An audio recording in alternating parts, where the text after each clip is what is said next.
If the planning is not done, then you're shooting in the dark.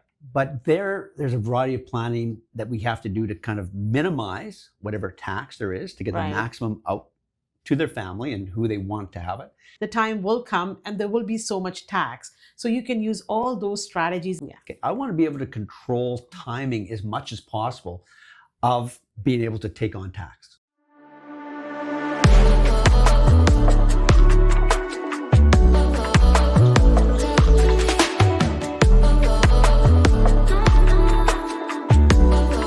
I'll be bringing each week a different guest with all the answers that you have the questions for. And this way you can come back to my podcast for any questions that come to your mind, and you can focus just on working as everything else this podcast will provide you. Hi, and welcome to the Simple Wealth Wisdom Podcast. I'm your host, Gakhar. My work helping successful business owners and professionals like you build and maintain your lifestyle and legacy exposes me to many very interesting specialists in tax, accounting, law, estates, and investment side. In this podcast, I share those people with you and your team so you can hear directly from them. So, if you are a successful business owner or self-employed professional, stay tuned for a lot of business building value. Today, I'm very, very excited to have Tony Bosch, my very close friend, my coach from Hub Financial, as my very special guest. Tony is Executive Vice President, Broker Development at Hub Financial. He's been in the industry for over 30 years. Started out as a financial advisor. He moved into sales management, where he was one of the top sales managers across Canada. He started his own MGA in the year 2000. In 2013, he merged with Hub Financial, which is the biggest MGA, and since then, he has been in the role of training and developing their advisors across Canada. He runs a course for Hub advisors where the advisors who work with business owners take that course. And I myself took that course from Tony. Thank you so much for everything, Tony. I'm once again very excited to have him here with me to share his insights about business owners and self-employed professionals. Thank you so much, Tony, for coming here. Welcome. And I'm very excited that my viewers will hear directly from you. Well, you're welcome. And thank you very much for the invitation. Thank you. Tony, you are a guru to me. You are a coach to me. And I really want a lot of people, a lot of viewers, most of my viewers are self-employed professionals and business owners. And you run that course also for Hub Advisors. And you are somebody who yourself, you've been an advisor yourself. You've seen different stages about a business owner. So I would like you to tell the viewers, what is the biggest misconception clients have that keeps them from getting the complete advice they need? Because a lot of time people have things in their mind, they go to different people and they don't know what they got. So what do you think about that? Well, you're right. And that's a great question. Like, I would think probably the biggest issue that we face is just that. So they might have a professional, they have an accountant. Right. They have a lawyer. They might have even put some risk management products in place. And they're focused on the day-to-day.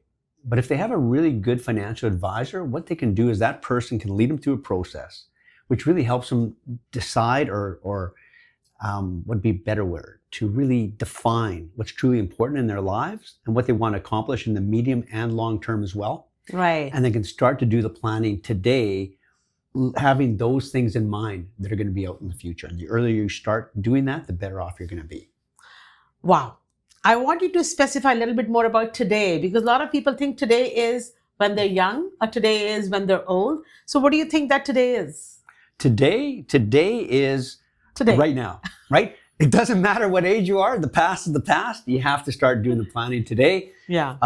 And that's most important. And so are you trying to say that it's never too late? It's never too late. Yes. Because as a business owner and a professional, you need that planning. If the planning is not done, then you're shooting in the dark. Right. Yeah. And the things you work on today are going to be important down the road, and you want to set it up right from the start. Very right. So, how would you define the stages a business goes through from start up to the transition and one day wind up? You've seen it all. Right. So, what do you think when you deal with advisors, when you see with so many business owners, they start all the way? What do you think? Well, first of all, I think the basic foundational stage is the risk management phase. And that's when a business owner is most concerned about if something happens to them, if they face a risk, to make sure their families are taken care of, but as well as to make sure the business can still run. And so that's looking at things like debt management. It would be things like buy-sell agreement and liquidity when necessary, as well as key person coverage. Yeah. So, and that's the risk management phase. The next phase would be a stage where the business owner is making more money than what they need to run the business, as well as the household.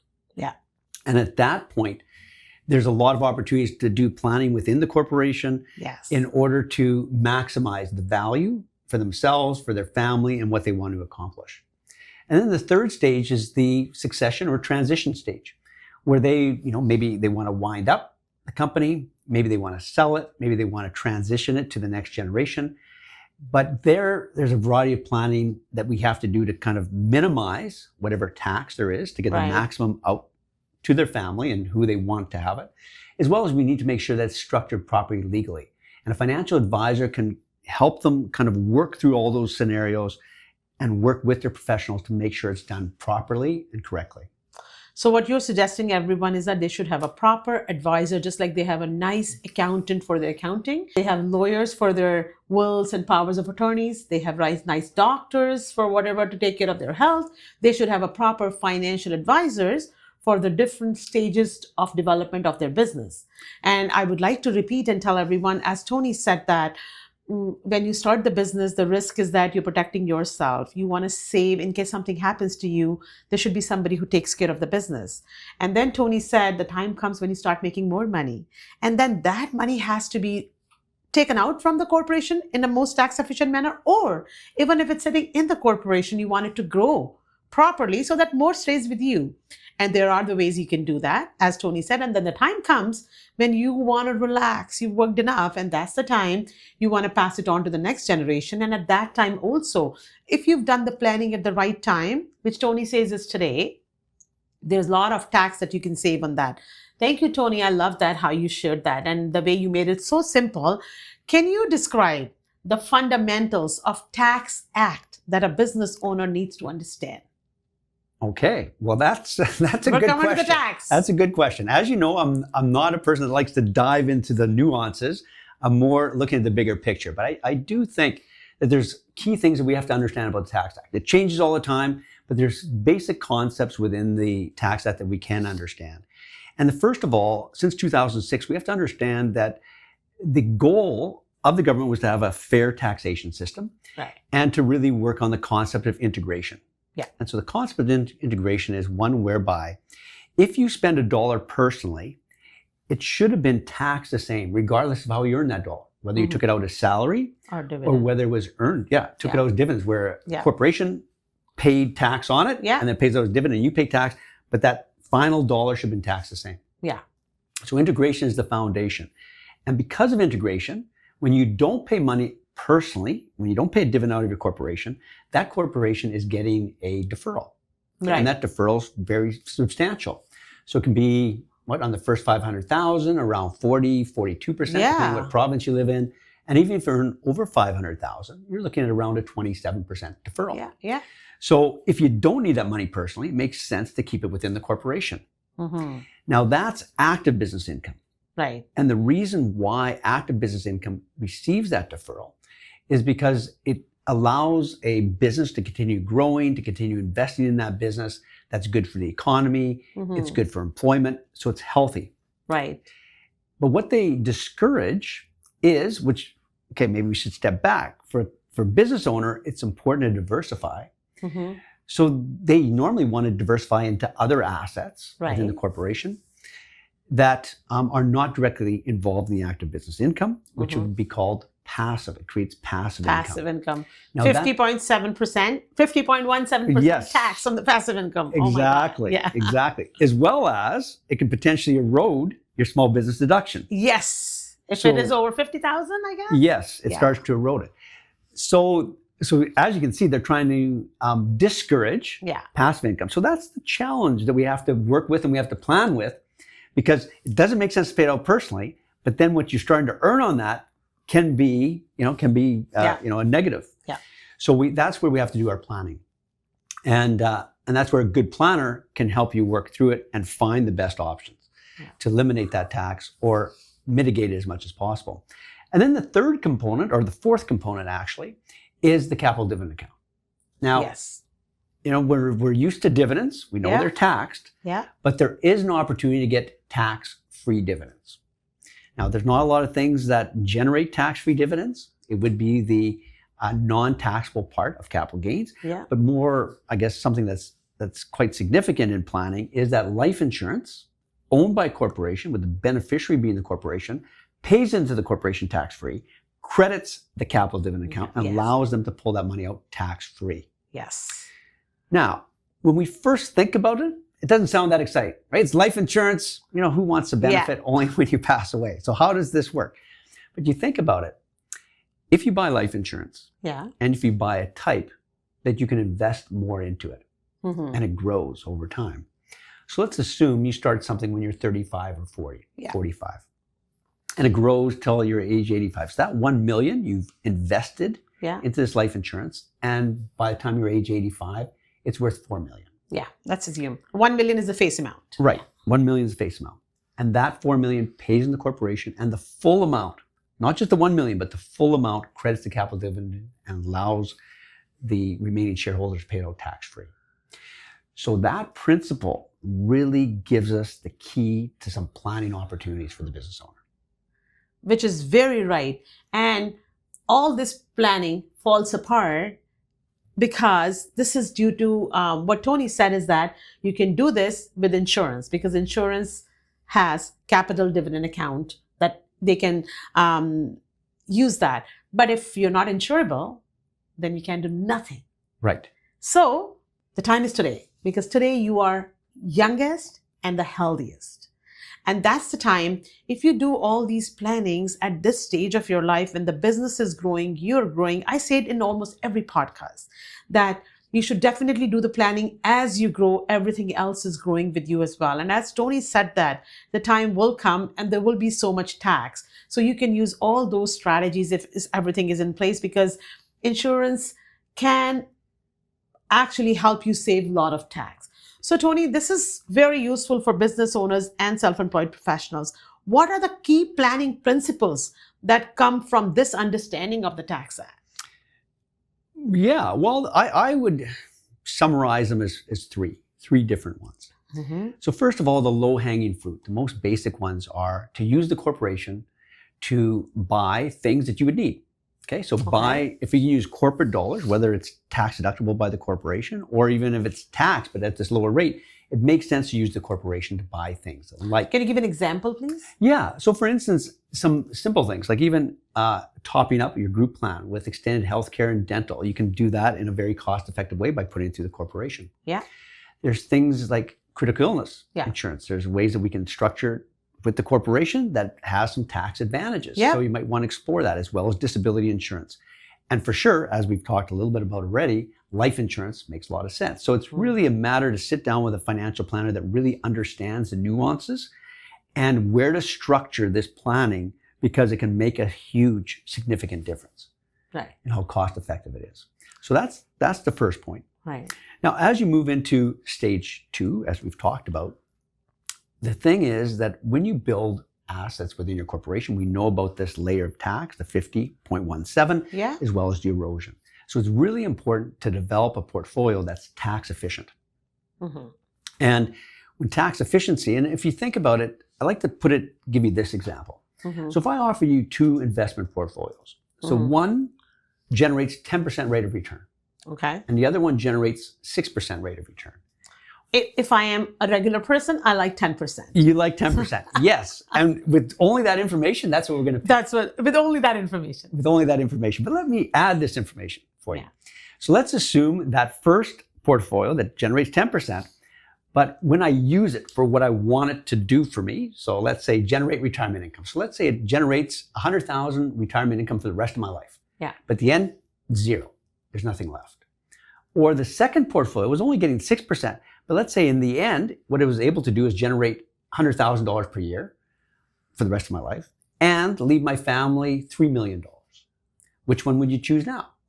Choose the second one. Absolutely the second one. Right. Absolutely the second one. Yeah. And that's what we have to understand. That planning, especially when we're talking about those high tax rates, it starts to make a lot of sense. And actually the tax planning can be more significant than the actual rate of return.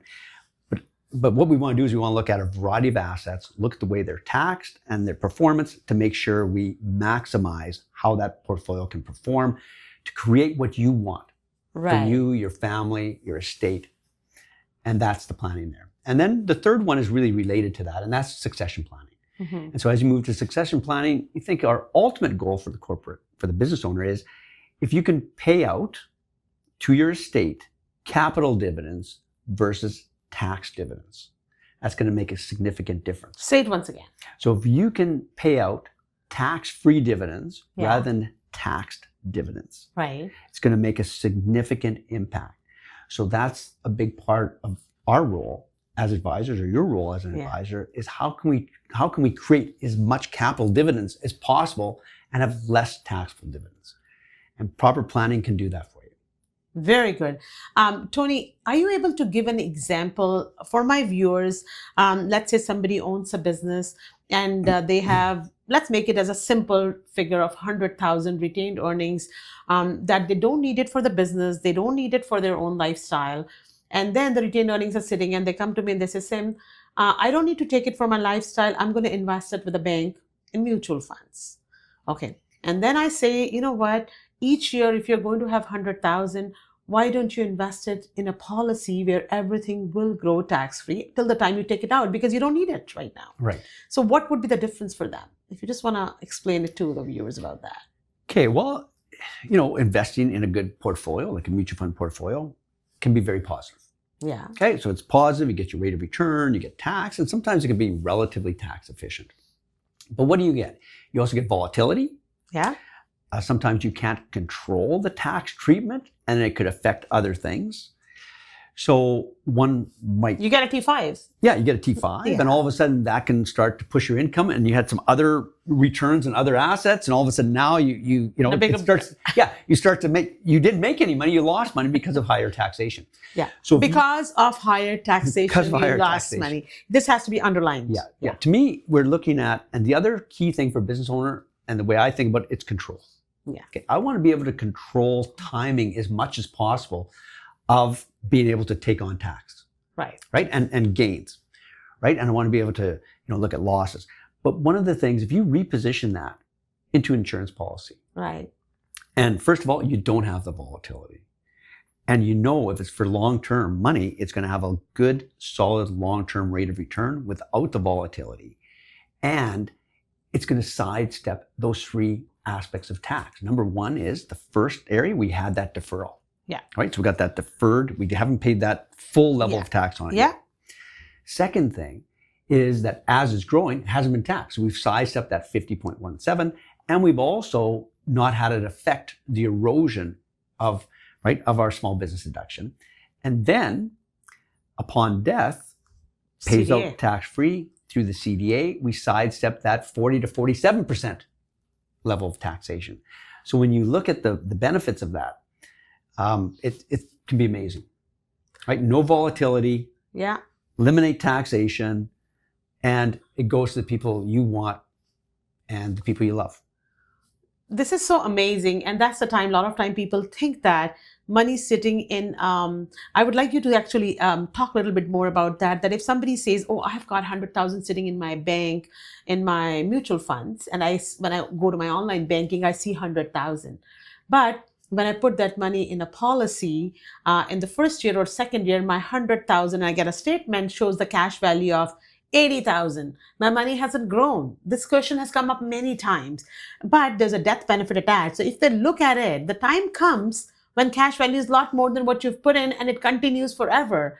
Whereas when it is in the bank, the moment you take out that 100,000, it's gone. Right? So there are the ways that you're putting the money into the policy, and if you need it, it is liquid as well. Right. They can take it from the policy. Right. Do you want to say something about Well, that? and I think that's where you're looking at various assets. We got to look at what we want an asset to do. Right. And you have different assets to do different things. Just like if you own a home, you live in that home. Right. You don't look at, well, my home is only worth, if you bought it for 100,000, it's only worth 80 today. And it's, Yeah. over time, you're going to live in that home.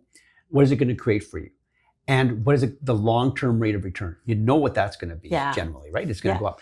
And I think that's the same thing. You're right. So what it is you have insurance. So yes, there's some costs. Yeah. And it takes a while for that accumulation to start to equal what you put in. And then after that part really starts to grow. But it's there.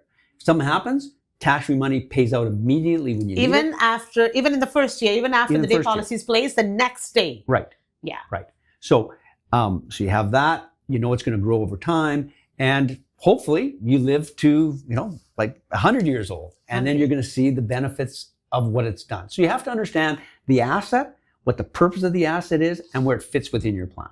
Absolutely. And have a nice balance of a variety of assets. That is called diversification of your portfolio. Right. Yeah. You don't have to put everything at one place, but definitely this should be a part of a business owner, because business owner, as it is, you have opted to be a business owner or self-employed because you want to work for yourself. You don't want to work for somebody else. You already are taking risk.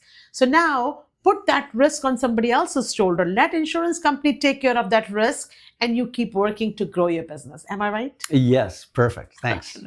So now, for an accounting, they have an accountant. For lawyer purposes, they have a black coat lawyer. Yeah. For the health, they have a doctor. What do you say about taking care of their financial planning? What do you say about looking for in choosing an advisor? What do you think they should actually look for? Because it's so confusing for them. They walk into a bank says, okay, do this, this, this. Right. Their insurance advisor calls and says, do this, this, this. You've been in a role of an advisor, then you were running your own MGA, now you run that course at Hub, you are into broker development. So what do you want to tell to a layman, a person who's a self-employed professional or a business owner, what all they should look for when they're choosing an advisor? Let me think. So I would say the first thing is comfort level. That you should have someone that you feel comfortable with discussing things that can lead you through a process that will help you define what's truly important in your life. Yes. and who you're doing it all for. Yes. And that person, you want someone that you've confided in. You want them to be there today, and that same person to be there 5, 10, 15, 20 years from now. Yeah. And that's where I would hesitate sometimes in going with an institution whereby, it's one person today, it could be someone else later, and it's fragmented. You need someone that has that consistency. Sorry to interrupt you, Tony. What Tony means is that if you walk into an institution and then today somebody else is standing, as a teller or as a, bank rep or anybody, and they get promoted, another person comes, you discuss again everything with that person. There's nothing wrong with that, but it's just that diversification. Right. It's diversification. And the other thing is, and just related to that, would be you'd want someone that's independent, that has access to all carriers, does not have a conflict of interest, is not told to do one thing over another. I think that's really important, where you may not have that with an institution. Yeah. The other thing that I think is important is someone that has the expertise. So someone that's invested in, pulling a team together that really helps support them in doing the planning and have the sophistication to help you work through all the various options to come up with the best solution and to then implement that solution. The third thing is kind of related to what we talked about, but that is able to review. So that same consistency, that you have that person that helps you put the plan together, but that's there as things change, to make updates, to modify as necessary, but understands what the overall plan is and will continue to monitor and review to make sure that it gets done. And monitoring is a big part of it. It is. Because anything that you buy, even if a piece of furniture at home, you buy it and you don't take care of it, it's not going to stay there for that long. So, of course, that is so good. I'm sure everyone got a lot from it, Tony. This was wonderful. Thank you so much for answering all those questions. I don't know. You know what? You came all the way from Vancouver to Toronto to do this for me. And I have so many questions. We're so limited with the time. So we're going to have you another time because our questions are too many. And you come with over 30 years of wisdom on this. So we have so many questions. I'm sure we have to have you here again, Tony. Well, it's been my pleasure, and thank you very much. Thank you so much once again. This has been very informative, and I'm sure my audience, my business owners and self-employed professionals loved it, and they are going to come up with a lot of questions for me. So once again, thank you so much, Tony. And that was another episode of the Simple Wealth Wisdom podcast. Please let us know in the comments what you like the most about this podcast. And if there is anything else you want to see or ask, I'll make sure to bring that to you in our future podcasts. Watch for us again. Until next time, stay safe. I'm Sim Gakhar. Thank you.